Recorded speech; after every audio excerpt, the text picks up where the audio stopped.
Are you guys feeling overwhelmed from your never-ending to-do list? I'm gonna show you guys why just focusing on 6 things every single day can completely change your life and possibly beat this overwhelm thing. If you're new to this channel, my name is Coach Royce. I've been a trainer for 15 plus years. I'm an owner of 2 gyms here in Las Vegas. To be quite honest, I am very familiar of this overwhelm thing. I have ran 4 companies at one point, which is a really bad idea. I don't even know why'd I do that?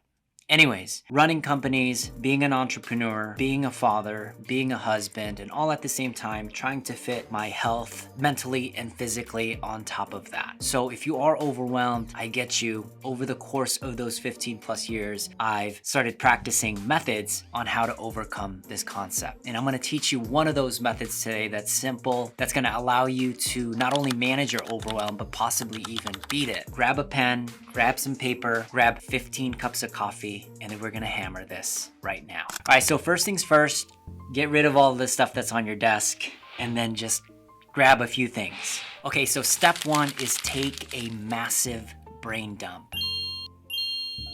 So on this step, it's really important that we set some parameters down. The first parameter is to give yourself 10 minutes to write down everything that's on your mind. It's important that you do 10 minutes and nothing more than that, because what you're gonna find is you're gonna be filling up like 50 pages worth of things, especially if you're a panicker like me. For this particular practice, I'm gonna do this, guys, with you so you guys can get an idea on what this may actually look like in real time. So the first thing that's on my head is I need to pay rent. I need also time with my wife. I need to have that conversation with that employee. Oh, I'd like to get that bookshelf up because it will upgrade this game for sure with the background. Yeah, I need to spend time with my kiddo. On my health physically and mentally. I need to go get some groceries tonight. I'd like to get some presents for my family. Oh, and the dishes, the never-ending dishes. Let's put that down. There are a few reasons why this particular piece is so important. The first one is just reducing the weight in your brain. I feel like my traps have been so large over the years is because I never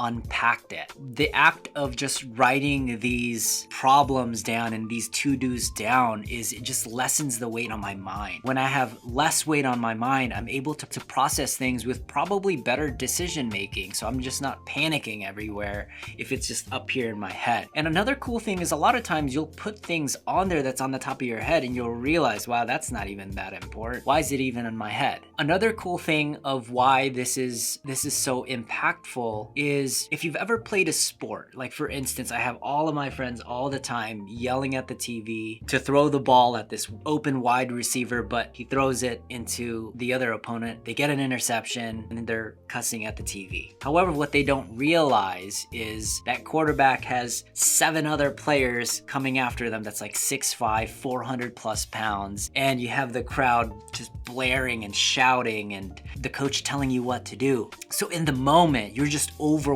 from all of this data points and you have to somewhat juggle to create the best decision. What writing allows you to do is it allows you to really zoom back and see the game like the coach. So you can actually see what the better perspective is. Anytime I started to have these overwhelmed thoughts, I need to pull back and just actually see what's happening. Step 2 is which is more important. For this particular example, I'm gonna do this with you guys so you guys get an idea. And I'm probably gonna fast forward to some things because if you're overwhelmed, you probably can't watch the whole thing as I'm doing this in real time. Here's what you're gonna do. You're gonna put them against each other. An example is, which is more important, rent or my wife, or time with my wife? And for this one in particular, because I have to pay rent so closely, I'm gonna put rent as more important at the moment. Doesn't necessarily mean I don't love my wife. Take your ethical stuff and your moral stuff out of the equation for the time being, and just ask yourself which is more important, and then just put check marks on there. Your wife is gonna be important, your kiddos are gonna be important,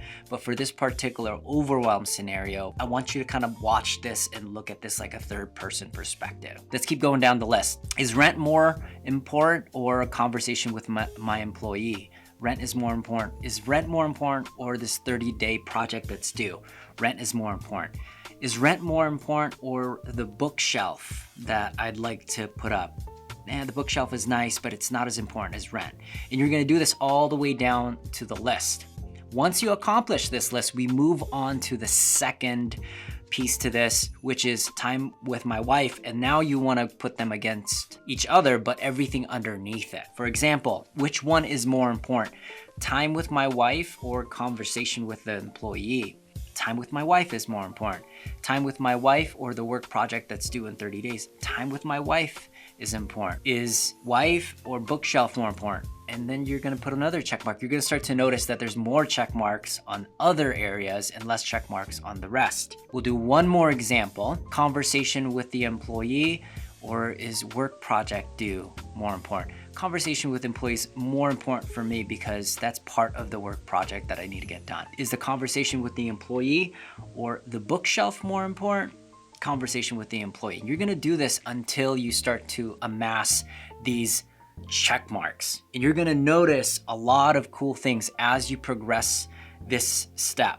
You're going to notice that there's going to be more check marks sometimes at the very bottom of your list and less check marks sometimes at the top. As I started to do this method, I noticed sometimes the things that seemed most important to me were at the top actually meant very, very little. And sometimes the opposite thing would happen where I have some of the most important things that are actually in my list were at the very, very bottom. It's just very healing to me to see that my brain just does that. It doesn't prioritize what's really, really important. Once you have these check marks done, it's important to relabel them. Like which one is the highest check marks and which one is the least. Right away, the ones that don't have a lot of check marks, you want to cross them out. It doesn't mean it's not important. You just want to close out the tabs. I remember one of my coaches fixed my phone because I couldn't do anything on my phone. And he was like, well, have you closed up all of the tabs that's on your phone? And I was like, what do you mean tabs? And then he swiped my phone up, and then he saw all of these tabs open. Literally every single app on my phone was open. And he opened up my phone, and then he just started closing down the apps. And lo and behold, my phone was 100x faster. That's essentially what we're doing here. We're taking some of the tabs that we're looking at, and we're closing them out. I'm not saying it's not an important app, but for this particular episode, it's all about showing you guys how I process my overwhelm. I just close out the tabs. So just cross them out. Like dishes, let's cross that out. Presents for friends, even though I know they're important, let's cross that out for the time being because I'm extremely overwhelmed. Groceries, let's cross that out. Bookshelf up, let's put that on the side. And now I'm left with 6 things. This is where the 6 things comes into play. But before we label the 6 things, we want to add numbers to them. So I notice that my health physically and mentally has the most check marks. So I'm going to put a 1 there. The second thing that has the most check marks is time with my wife. So I'm going to put a number 2 there. And then the third thing that has the most check marks is rent. So I'm going to put a 3 there. Conversation with employee, 4. And then making time with making sure my kiddo is good. Let's put a 5 there. And then also my work project that's due in 30 days is number 6. Those are my 6 most important things. This is really, really important piece, guys, because we think some of the little things that are in our heads, we foresee that it's like more weight than it is. But it really is nothing. Like I'll blow up about dishes with my wife, but dishes don't even matter in the whole scope of things. I like to blame dishes as like, hey, this place needs to be clean. But at the end of the day, what's creating that dishes complaint is because I don't have time with my wife. I need to pay rent. I need to have this conversation with the employee. I got this work project that's due. We take it out on the little things that really don't matter in a whole scope of things. It gets you to understand, you're like, oh gosh, I'm blowing up on dishes because of X, Y, and Z. And dishes were never the problem in the first place. So that's important. Let's move on to step 3, which is one of my more favorite parts to this, is now you want to list out your 6 MITs. And again, if you don't know what MIT stands for, it's most important things, not the technology school. Don't know what it's called. Anyways, once you have your 6 MITs on there, you're going to list them out in order. I'm going to put them in order. My first 3, my physical and mental health was number 1. Time with my wife was number 2. Paying rent was number 3. And then I'm going to draw another line here. The next 3, conversation with my employee, making sure my kiddo is good, and then my work project in 30 days. So you're gonna list that out on a separate paper, but for this paper, you see it's in one side. I normally turn it over and then I just have more room to play with, but this way you can kind of see the whole macro picture of how this all works. Once you list out your 6 MITs, we get into the next mini step is to list out to-do lists. On one end, you're gonna write main story quest at the top, and then on the bottom end, you're gonna put side quests. And I consider main story quests like big moving pieces. It's something that you're gonna do on a daily.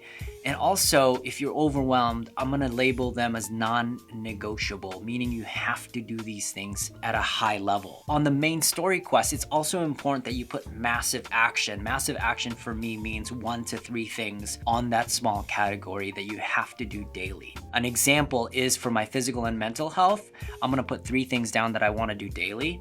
And one of them is to work out for 45 minutes. Another one is to drink 100 ounces of water. Another one is to eat salad at lunch because I feel the best one energetically and I'm not eating unnecessary calories throughout the day. So those are my 3 things that I'm gonna do for my physical and mental health. The second thing is time with my wife. So for time with my wife, right off the top of my head, let's just do the no phone after 6 p.m. rule. That way I'm not at work, I'm actually with the family, with my wife, with my kiddo, and we're connecting time. The next thing is date night with my wife. I need to go ahead and go into my calendar and book out at least one solid lunch date, another solid dinner date, and just block that in. And I need to do that weekly. Let's throw those checklists on there. And then on the rent section, one thing that I can do to mitigate this problem is I can cut unnecessary expenses right off the bat. So I can look at my profit and loss sheet and just dash out things that are unnecessary so I can reduce the burden on our business financially. The second thing that I can do is I can have that conversation with that employee, because having that conversation with that employee can directly impact our revenue in some way. And then the next thing is I can start setting money aside. You know, I'm like, you know what? I made a little extra money here. I'm gonna put this towards rent. And I could just do that so by the time rent is due, I have all this money already set aside. And I'm gonna do this daily. And it's important that you have this list somewhere in your office, or you could put it in your fridge, or you could put it in your mirror, or you could put it on your calendar. I have like a to-do list, a never-ending to-do list on my calendar, especially on the main story stuff. We'll probably put a link on how I do my calendar when we create that calendar. Anyways, once you have that down, it's important to note that you have to finish all of these quests before you even do any of the side quests. It becomes almost like a reward system for you. On the side quests, I only do one thing on there because there's a lot of things you have to do in the next 24 hours, technically like 8 hours. It's important to not overwhelm yourself with more things to do. Again, the side quests are optional. If you have time, do it. If you don't, just park it. You'll be fine, I promise. Focus on the big main story quests and your overwhelm will start to diminish over time. Now on the side quests section, conversation with employee, you know what, let's just book that. Hard convo with employee. Another thing that I can do is I can schedule a 1-hour playtime with my son and my work project that's due in 30 days. You know, I can get info from a coworker of mine because he needs to get one of those aspects finished for the whole project to be finished. So that's one of those things that I can do for a side quest. And if I do them, put a check mark. If you don't do them, no big deal. Here's what's really, really cool about this. Theoretically, if you spent the next 30 days taking massive action on those top 3 of the 6 MIT things, I would probably argue that those things that were once weighing heavy on your mind actually start to disappear. And they actually move towards a line that I call the taking for granted line. Like for instance, my health. I don't necessarily focus on my health as much because I've been working out so much throughout my life that my health, I've really just taken it for granted.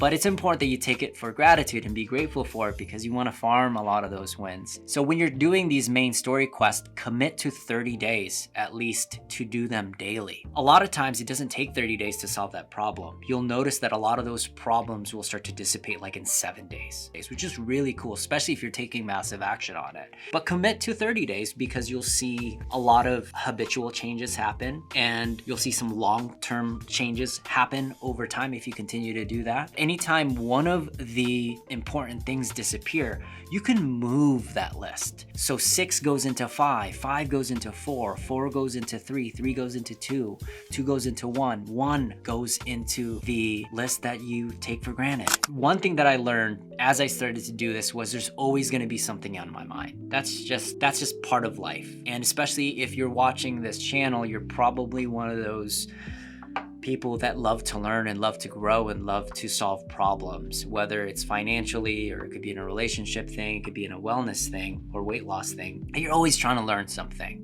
This doesn't solve all your problems. It's only going to solve the most important ones for you. You get new ones. But what I learned in doing this was I found enjoyment on actually just getting some of these things done. It's not that we don't like problems. I just didn't like how I didn't have the ability to solve the problems. Hopefully by learning this 6 MIT method, you're able to learn how to solve particular overwhelm problems, and it can really up-level your life. So if you're overwhelmed, it's not a bad thing. My path of overwhelm led me to building these things and these simple things that had massive impacts. And it helps me, it helps some of my clients, it helps a bunch of my coaches, especially because they're overwhelmed. It's just very fulfilling to teach this concept. So if you guys get value of this concept, let me know. I think that's just great. If only one of you actually watches this and was like, yeah, I'm gonna try this today, and I'll let you know 30 days from now. Comment below if you're watching this 30 days from now, and it actually helps. If you guys like this episode, we did another episode on calendaring for beginners. It's pretty much burnout proof. And I'm gonna show you guys that on this next video. I'll see you guys soon. Peace.